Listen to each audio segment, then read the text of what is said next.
ಶ್ರದ್ಧಾ ನಂಬಿಕೆ ಇಟ್ಟು ಉದ್ಘಾಟನೆಗೆ ಬಂದ್ರೆ ಅಭ್ಯಂತರ ಇಲ್ಲ. ಹಿಂದೂ ಧರ್ಮದ ವಿಚಾರವನ್ನ ಒಪ್ಪಿ ಉದ್ಘಾಟನೆ ಮಾಡಲಿ. ಹೀಗಂತ ಹಾಸನದಲ್ಲಿ ಬಿಜೆಪಿಯ ಮಾಜಿ ಶಾಸಕ ಪ್ರೀತಮ್ ಗೌಡ ಹೇಳಿದರು. ಚಾಮುಂಡೇಶ್ವರಿ ಬಗ್ಗೆ ಶ್ರದ್ಧೆ ನಂಬಿಕೆ ಇಟ್ಟು ಉದ್ಘಾಟನೆ ಮಾಡಿ. ಸಂಸ್ಕೃತಿ ಧರ್ಮದ ಬಗ್ಗೆ ಲಘುವಾಗಿ ಮಾತಾಡಬಾರ್ದು. ಧರ್ಮದ ಬಗ್ಗೆ ಲಘುವಾಗಿ ಮಾತಾಡಿದ್ರೆ ಸಹಿಸೋದಿಲ್ಲ ಅಂತ ಮಾಜಿ ಶಾಸಕ ಪ್ರೀತಮ್ ಗೌಡ ಹೇಳಿದ್ದಾರೆ. ಚಾಮುಂಡೇಶ್ವರಿ ದೇವರನ್ನ ತಾಯಿಯನ್ನ ದೇವರು ಅಂತೇಳಿ ಒಪ್ಪಿ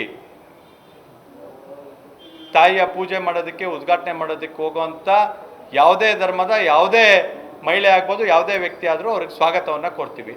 ಅವರಲ್ಲಿ ಆ ನಂಬಿಕೆ, ಆ ಶ್ರದ್ಧೆ ಇರಲಿ ಅನ್ನೋದಷ್ಟೇ ನಮ್ಮ ಅಪೇಕ್ಷೆ ಇದೆ. ಆ ಶ್ರದ್ಧೆ ಮತ್ತು ಭಕ್ತಿ ಅವರಲ್ಲಿ ಇದೆ ಅಂತೇಳಿ ನನ್ನ ಭಾವನೆ. ಹಾಗಾಗಿ ಅವರು ಅದನ್ನು ಕ್ಲಾರಿಫೈ ಮಾಡಿ ಚಾಮುಂಡೇಶ್ವರಿಯಲ್ಲಿ ದಸರಾ ಉದ್ಘಾಟನೆ ಮಾಡಿದ್ರೆ ಬಹುಶಃ ಈ ಎಲ್ಲ ಸಮಸ್ಯೆಗೆ ತೆರೆ ಎಳೆದಂತಾಗುತ್ತೆ ಅನ್ನೋದು ನನ್ನ ವೈಯಕ್ತಿಕ ಅಭಿಪ್ರಾಯ. ನೋಡಿ, ನನ್ನ ವೈಯಕ್ತಿಕ ಅಭಿಪ್ರಾಯವನ್ನು ಹೇಳಿದ್ದೀವಿ. ಇದರಲ್ಲಿ ಯಾವುದೇ ರಾಜಕೀಯ ತೀರ್ಮಾನ ಅಲ್ಲ, ಇದು ವೈಯಕ್ತಿಕ ಭಾವನೆಗಳ ವಿಚಾರ. ನಾನೇನಂತೇಳಿ ಹೇಳಿದೆ, ಹಿಂದೂ ಸಂಪ್ರದಾಯನ ಒಪ್ಪಿ ತಾಯಿ ಚಾಮುಂಡೇಶ್ವರಿ ಮೇಲೆ ಭಕ್ತಿಯನ್ನಿಟ್ಟು ದಸರಾ ಉದ್ಘಾಟನೆಯನ್ನು ಮಾಡ್ತೀನಿ ಅಂತೇಳಿ ಅವರು ಒಪ್ಪೋದಾದರೆ ಅದಕ್ಕಿಂತ ಸಂತೋಷ ಪಡೋ ವಿಚಾರ ಬೇರೆ ಯಾವುದಿದೆ? ಹಂಗಾದ್ಮೇಲೆ ಇದ್ರ ವಿಚಾರನೇ ಬರೋದಿಲ್ಲ.